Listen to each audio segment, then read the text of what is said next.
छोटी गोष्ट दगडात हिरे. एकदा एक गरीब मुलगा रस्त्यावर चालत असताना त्याच्या पायाला एक दगड लागतो. तो दगड उचलून तो घरी घेऊन जातो. त्याची आई म्हणते, कशाला हा दगड आणलास? मुलगा सांगतो, छान दिसला म्हणून. एके दिवशी गावातल्या व्यापाऱ्याने तो दगड पाहिला आणि त्याला सुरुवातीला 100 रुपये ऑफर केले. हळूहळू दगड ज्वेलर्सकडे नेला आणि त्याने सांगितलं, हा दगड नाही, हा हिऱ्याचा तुकडा आहे. मुलगा चकित होतो. आई म्हणते, मुला, बाहेरून साधं दिसणाऱ्या गोष्टींची किंमत लोक ठरवतात, पण खरा हिऱ्यासारखा माणूस स्वतःची किंमत स्वतः ओळखतो. शिकवण: कधीच स्वतःला कमी समजू नका.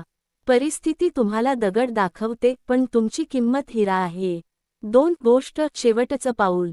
एक तरुण पर्वत चढायला निघतो. मध्येच तो दमतो, थांबतो आणि म्हणतो, नाही जमणार, मी हार मानतो. तेव्हा एक वृद्ध व्यक्ती म्हणते, मुला, तू जिथे थांबला आहेस त्याच्यापासून फक्त 10 पावलं वर तुझा शिखराचा टप्पा आहे. तरुण थोडा प्रयत्न करतो आणि बरोबर 10 पावलांवर पोहोचतो आणि खरंच सुंदर शिखर पुढ्यात उभं. तो विचारात पडतो, मी जर थोडा आधीच थांबलो असतो तर माझं यश माझ्यापासून फक्त 10 पावलं दूर होतं.